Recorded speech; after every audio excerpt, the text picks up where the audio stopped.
Hey, welcome back, everyone. We're going to have a great show today. We have, first off, KingFace coming back on. He's going to tell us about a new movement he's starting, All Black Lives Matter. Also, we're going into how Biden has opposed now publicly the defunding of the police. And we talk about what this means in terms of voting, what it means in terms of possible fracturing of the Democratic base. Now, some of the videos we have are restricted by YouTube, those of you who don't know already. And so we're asking our audience if you all can please help share our videos on Facebook, Twitter, Instagram. You can look at some of our traffic. We had a huge hit suddenly. It looks like our views got throttled. It looks like the show is being censored. Now, first off, we're going to be talking to KingFace. You may remember him on the show before. He has launched a new movement, All Black Lives Matter. KingFace is a community leader in New York. He's a former gang member, reformed, and now trying to do good for his community. Hey, KingFace, it's great having you back on Crossroads. It's a pleasure, man. You know, I enjoy doing interviews with you, man. Yeah, so I know you just launched this new movement, All Black Lives Matter. And I think it's interesting because you're talking about all black lives, not just black people killed by cops. Now tell us, why do you think this is important? What message do you hope to get out through this? I mean, the message I'm trying to convey to the people is, at the end of the day, we can't just be coming out for when a white person or a cop kills a minority, or a black person. We can't just come out for that. We have to be coming out for every situation of a black death that was unjust. So I don't know. I can't say I created it because I seen the hashtag. After I did the hashtag, I clicked it and all of a sudden I seen other ones, but they wasn't as prevalent. So I guess it wasn't being pushed. So I'm going to say that I'm pushing that. I'm not going to say I created it. I don't want to try to get credit for that because I'm not fake. I don't like to take credit for stuff that somebody else did first. And I seen that other people had that hashtag. But what I am going to say is I'm pushing it because I think it's very key and important for us to be focused more on actual black lives, all black lives that are killed unjustly. Let me make that clear. Like the young blacks in our community, like Chicago, 28 people have been killed in Chicago over the weekend, the bloodiest weekend in Chicago, and it's a record. So I want to be able to prevent and preserve all black lives so they don't even get to that point. We should not just be waiting for when a young black man dies for us to be going haywire and crazy. We should be preventing it. We should be more focused on prevention. How do you prevent that? By creating organizations or schools or programs to teach these kids different options that they may do. Like with my dad project, like I was speaking to you earlier about, we have an aviation course, ran by Inspector Faison, a Brooklyn officer. You know what I'm saying? And it's called Aviation for Us. And we have kids that can fly for free. So there's an opportunity for a young man or young woman to see a different option. Like I could be a pilot. All you need is 40 hours of login time. And you could be a pilot. You could be a pilot at 11 years old. To be able to fly a plane instead of just looking at one, it's a total different experience. So, I think that's important because we have to give different options. We have to teach them things that are going to actually elevate their lives. And we have to have mentors and people that are willing to stand by these kids because a lot of these kids don't have a father. A lot of these kids don't have a positive male role model. So these are things that actually affect the lives of children. Not everybody goes through that experience if they don't have a father. Some people are definitely successful, but majority-wise, you have an 80% chance of failure rate in life if you don't have a father in it, if you don't have both your parents.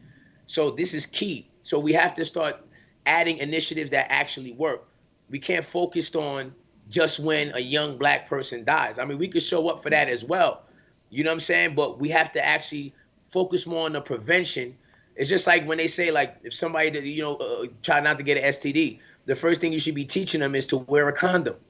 You know what I mean? You should be telling them not to have sex at an early age. You should know who you're having sex with. These are the type of things that we have to focus on, the prevention, not just focusing on when something happens. And that goes for any organization that's in support of black lives like they claim.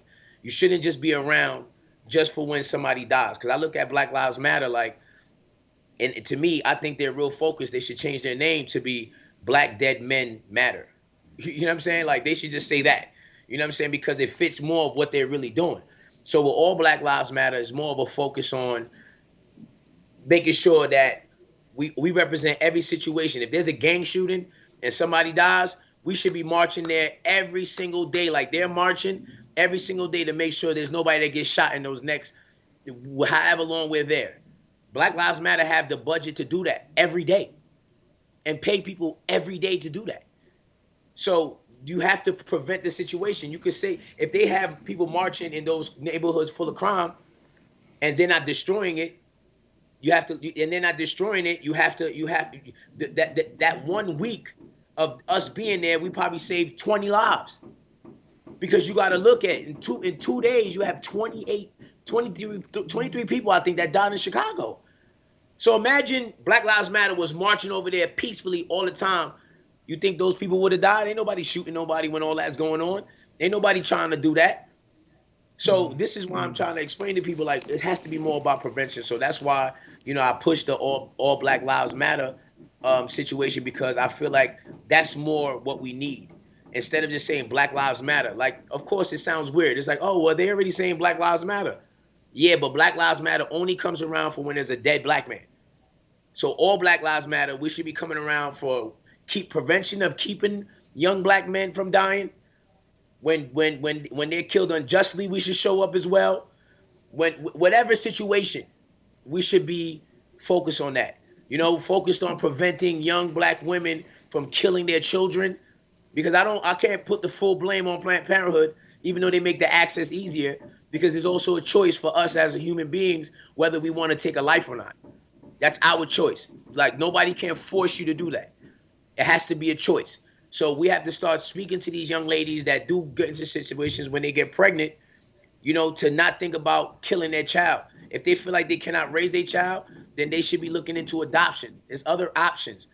If we could get that woman to keep that baby for at least 5 months, in their mind, they're gonna start falling in love with that baby from within. They never get a chance. You get an abortion within 2 weeks. You don't feel the kick. You don't feel the love. You don't feel nothing as a woman when you're pregnant. You might get bloated or something. I don't know. But overall, if we prevent them from doing it, they wouldn't even probably have to even put their kid up for adoption because they'll fall in love with them within themselves, and they're not gonna want to give up their baby.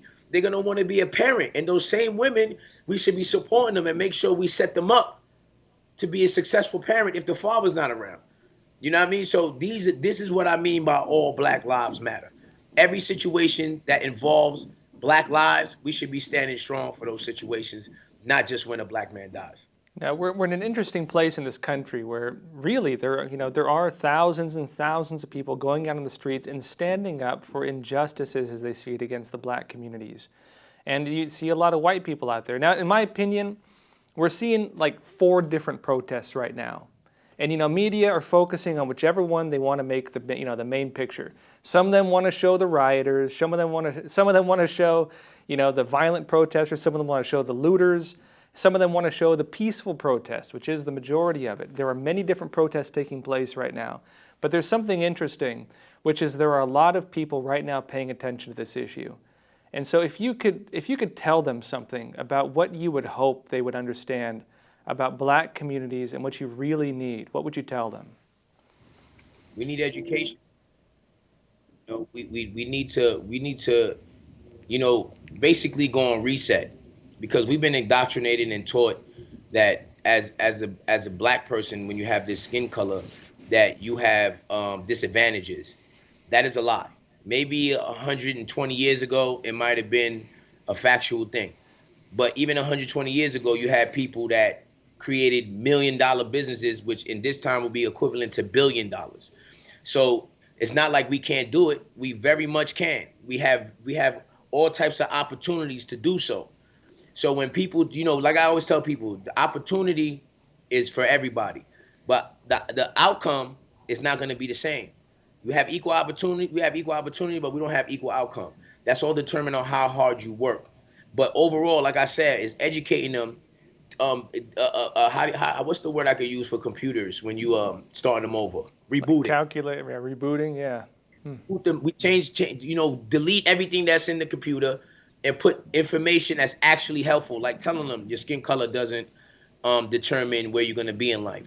But when you have these schools that are indoctrinating their kids with the whole liberal mentality, teaching them kids about white supremacy and all that type of stuff, like they don't need to hear that because they don't live in that time.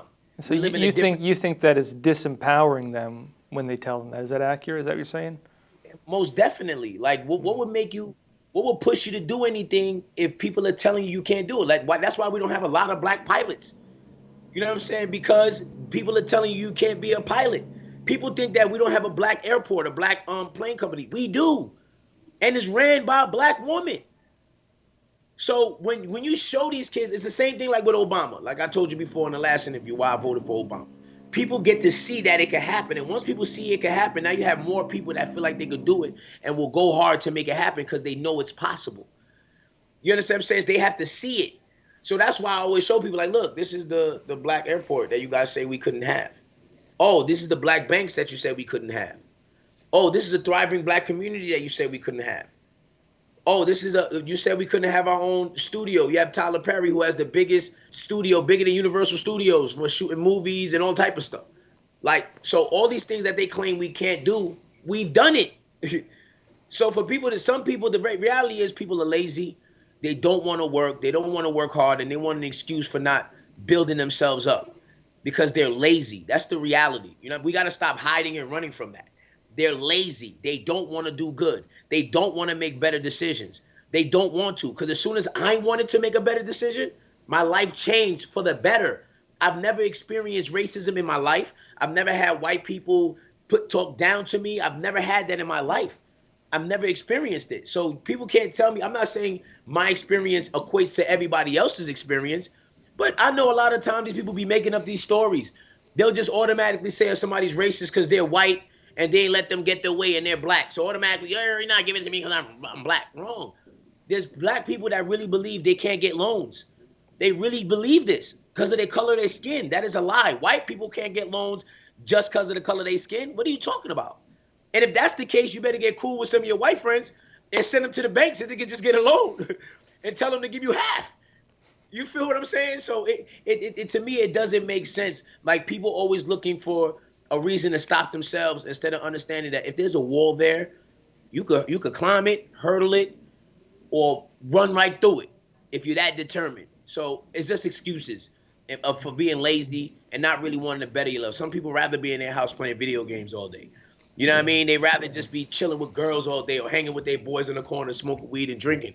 They rather do that, and they want to sit here and blame the government or whoever or anybody, white man, whatever, for their disadvantages. You're creating that disadvantage within yourself. That's why we cannot teach our children, and we have to do it for young. This is not something that's going to switch in 2 years. It's going to take 20 years of us reprogramming these children's head. We wouldn't have to reprogram because we're going to start them from young. From 5 years old, we're going to teach them that they could do anything. That we're going to teach them all the positive things about black history. We're not going to talk about slavery. We'll let them know about slavery, but after telling them about slavery, we're going to talk about the people that overcame slavery. We're not just going to talk about slavery. We're not going to entertain that and make it a focus. We're going to let them know about it because it's history. Sometimes you have to know what goes on in the past in order for you to prevent it. But overall, you could tell them about it, but let's focus more on the black people that did positive things during the times. Like you got Jack Johnson, the first heavyweight black celebrity champion in boxing. They said they couldn't marry white women. He had a white wife in that time. So when they say you can't do something, there's always somebody that does it because they don't live in fear. We got to stop teaching our kids fear. That's another thing. Stop teaching your children fear. Stop making them feel inferior to anybody. I don't believe in white privilege. I don't believe somebody's more privileged than me because of the color of their skin, because I could do whatever they could do. So how are they more privileged than me? Everybody has privileges. Everybody. I have privileges because of my popularity, because of what I do. Some people will probably do something for me for free. I might be able to get in the club for free. That's a privilege. Everybody has privilege in their life. So that's why I tell people white privilege doesn't mean anything. Privilege means something. But white privilege or black privilege doesn't mean anything. I mean, black people actually do have privilege. You know what I'm saying? They do. They have affirmative action. That's a privilege just because of the color of your skin. So we have more privilege than white people. But I know that they're gonna say, "Oh, the court system always makes crimes less," and da da da. They always say some kind of privilege wrong. Because I got friends that committed the same crimes as white people, but they had enough money to get a good lawyer to beat that case. So it's not about privilege. It's not about color. It's about the assets you have. It's about the access of people you have. It has nothing to do with the color of your skin. I guess just as a last question here, I mean, I know you're speaking from experience because we've talked before. We had you on the show before. You're talking about your own upbringing. I mean, you were in a gang. You were in some bad areas, and you pulled yourself out of it, and you changed your life. I guess first off, what was it that made you make that change? What shifted in your life that made you make that change? And I know now you're working with kids. You're doing mentorship programs, and you're helping kids make that same change, make those same differences that you made. Can you tell us what was it? What was it that clicked for you, and how are you relaying that message now to kids in similar situations? Well, what happened was I don't know if it was just like an internal thing, but I started feeling very depressed. I went well at the time I didn't know that was depression, but I started feeling really depressed. I'm sorry, my battery. But yeah, I was feeling very depressed for some reason. I didn't understand why I was feeling so depressed. It's not like I was going through anything. I didn't have nothing to be depressed about. And it's like I'm looking at my community and I'm looking at things and I'm looking at the destruction that I was a part of. And I'm like, and me as a growing man, I started understanding that the things that I was doing was in a way evil. So, and I don't deal with evil, and I don't deal with fake stuff. I don't deal with BS. So when I sat back and I'm like, damn, I've been doing a lot of things because of money. So I put a lot of value in money, and that's what caused me to keep doing the wrong things in life. So I had to dismiss the value of money. I had to just literally go cold turkey. Like, I'm not rich. I don't have money. I'm not some baller. I'm not none of that. People assume because of my fame, I'm rich. I'm not. But at the end of the day, I started feeling happier when I was shedding those things that I had through the past. But the main thing about it was just seeing my community, seeing how many people I know personally that's dying, going to jail, just not doing nothing with their life. And the thing is, they don't have no example for that. And I know I have the capability to be that person. So sometimes you can't just talk; you got to be the example. So I had to become the person that I want to see my people be, so they can have the best chance of being successful in life. Because sometimes people think it can't happen because of where they come from or what situations they was involved in their life or their past. And I wanted to be the proof that that's all BS. Like, you could do it. Look at me. You know what I'm saying? Like, so you have to be the example. They have to have something to see in order to know that we could have change in our community. So I had to be the change that I wanted to see in my community as an individual. And I think that's what we all should focus on, is making that individual change within ourselves. Then automatically the change will happen by itself through the world if everybody individually makes themselves better. I guess just closing, just one last point. Again, back to this all Black Lives Matter movement. What do you hope people will understand? You just tell them, a few sentences. What do you hope they're going to understand, and why all Black Lives Matter? Why this movement is needed? I mean, I'm personally, to make it all the way clear, it's all lives matter. It's not just all Black Lives Matter. But the reason why I did the all Black Lives Matter is basically, it's like almost giving it balance. It's like giving it a bigger sense of meaning. Okay, I don't have a problem with Black Lives Matter doing things for Black Lives Matter. I don't mind the name. That's fine if that's what they want to do. But if you're gonna do it, let's be real about it. That's why I added the all. You know what I'm saying? But overall, it's all lives matter. I don't want to see white people suffer.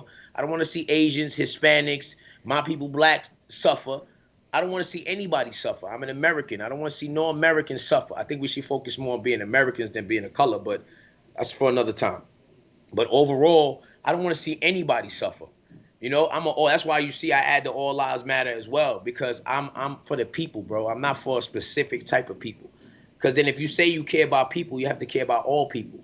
And that's how I feel. Maybe other people may not like it because they feel like we're taking away the focus of what's going on.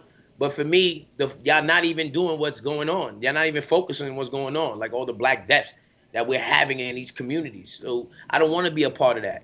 So for everybody to be a part of Black Lives Matter, we have to add the all, so everybody could feel supportive of it. But overall, and it will always be, all lives matter. Your life matters. My life matters. Everybody that's in working with you right now, lives matter. There's nobody life that's more valuable than another person's life. Period.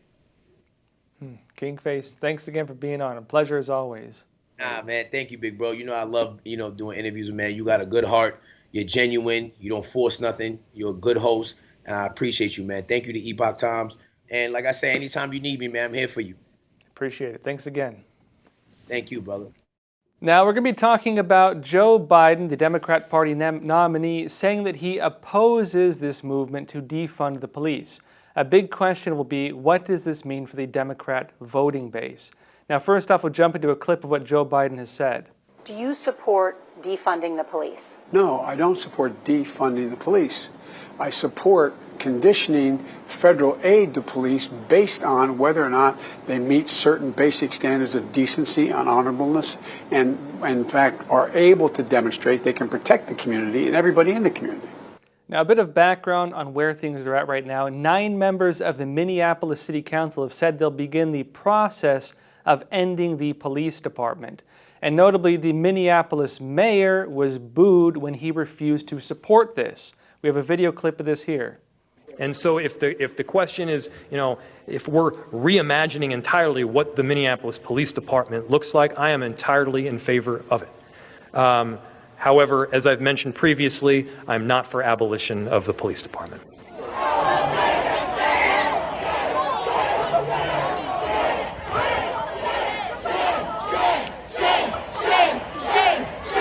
And in New York, Mayor Bill de Blasio sent out a tweet saying, "This morning we committed to move resources from the NYPD to youth and social services as part of our city's budget." He said our young people need to be reached, not policed, and he said we can do this and keep our city safe. Now, it's important to note, it's unclear how much money Bill de Blasio will move, and it's not clear also if this is a complete defunding of the police or just removing of some of their budget. This is being done while violence in New York City also is continuing to go on an uptick. New York City Scanner tweeted, quote, "Brooklyn shot up, 7 shot in 20 minutes, 4 shot at 512 Bristol Street, 1 shot at Ditmas Ave and Flatbush Ave, 2 shot at 225 Bainbridge Street." Now, the protests to abolish the police are also still ongoing. Note, many far-left groups are behind it, including the Democratic Socialists of America, which has shown up on banners. They have banners saying defund the police, Democratic Socialists of America right under it. You may remember in a previous video we talked about how Democratic Socialists of America and some of the radical communist groups are very heavily involved in these protests, very heavily involved in the riots. They've had tweets, for example, talking about how they are openly planning, openly helping with coordination. And it seems that the Trump administration, meanwhile, is using this push by the left, by the extreme left, not even by the Democrats, but he's using this push by the extreme left in order to challenge them. One important question here is, did Trump bait Biden into taking a position on this? We'll go over a few tweets from Trump. He said, quote, on Twitter, "Sleepy Joe Biden and the radical left Democrats want to defund the police. I want great and well-paid law enforcement. I want law and order."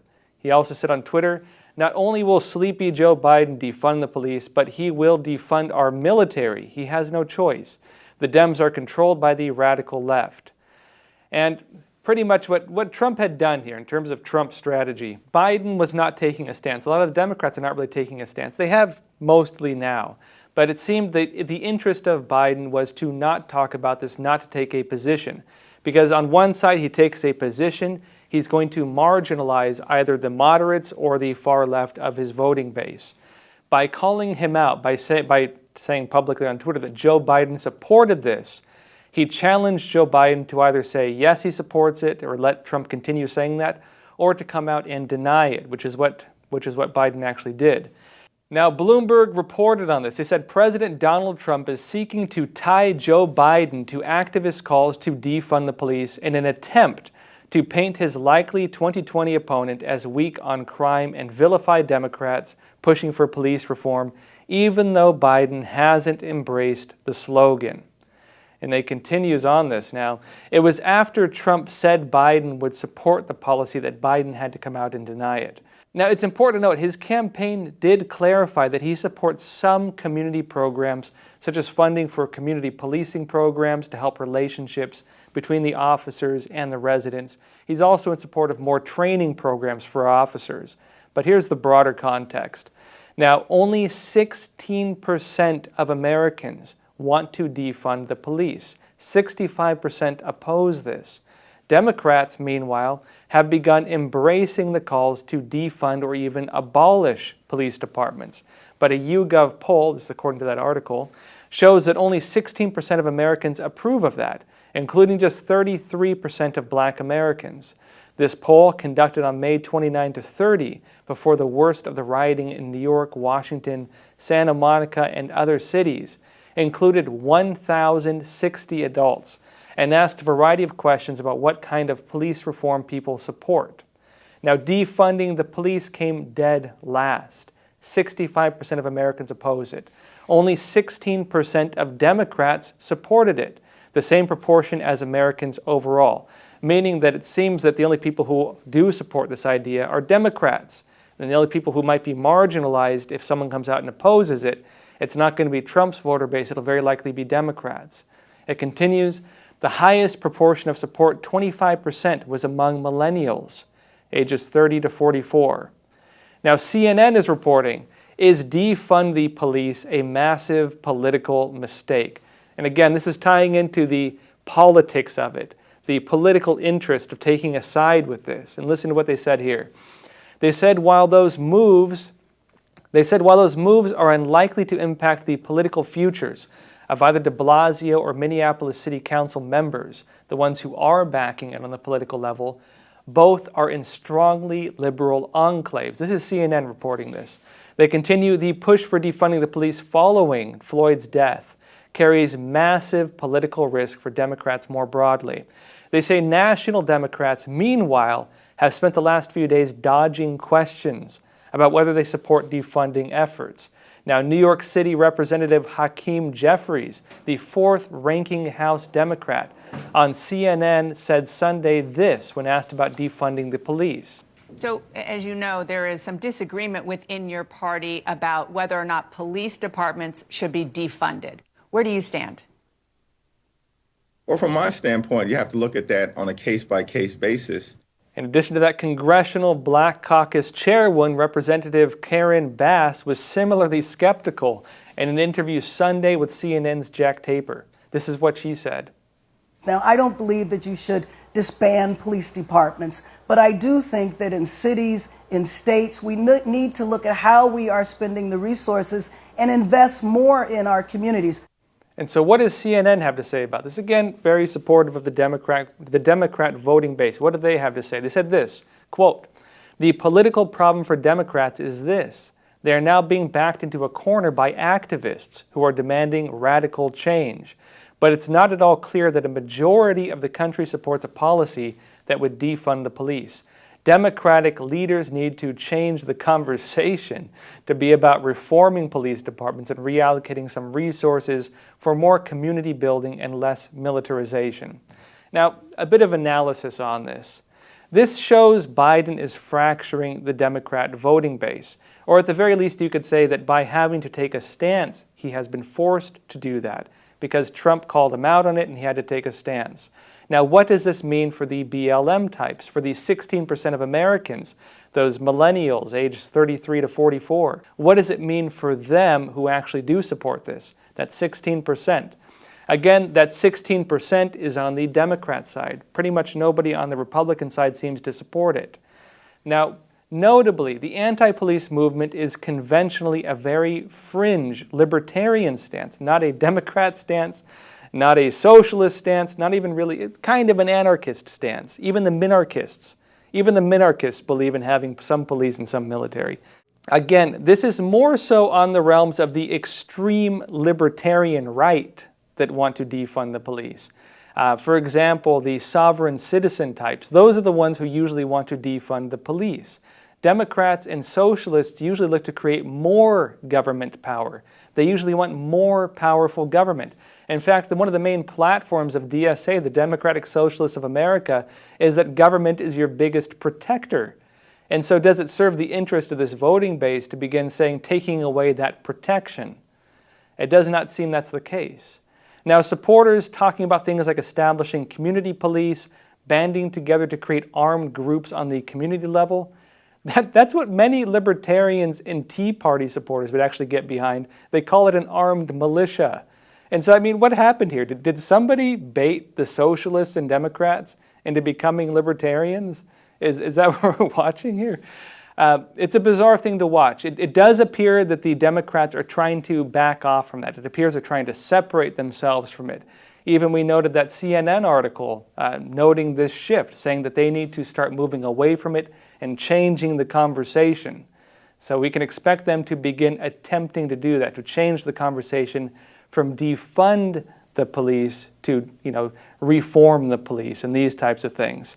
Whether they can do that, we'll have to see. We've seen mass protests continuing. This defund the police movement does have that grassroots support for the very extreme individuals who are very active in these protests and going out and doing things. So we'll have to see whether they can separate themselves from that.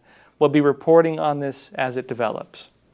Now that said, folks, again, if you haven't already, please don't forget to like and subscribe. And again, we're being censored officially now, it seems.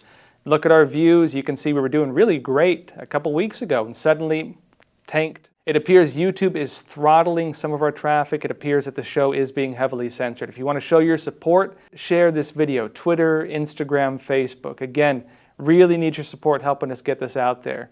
And also, we will be broadcasting Monday through Friday, 5 days a week, so please don't forget to tune in. That said, please take care of yourselves, stay safe. We'll see you next time.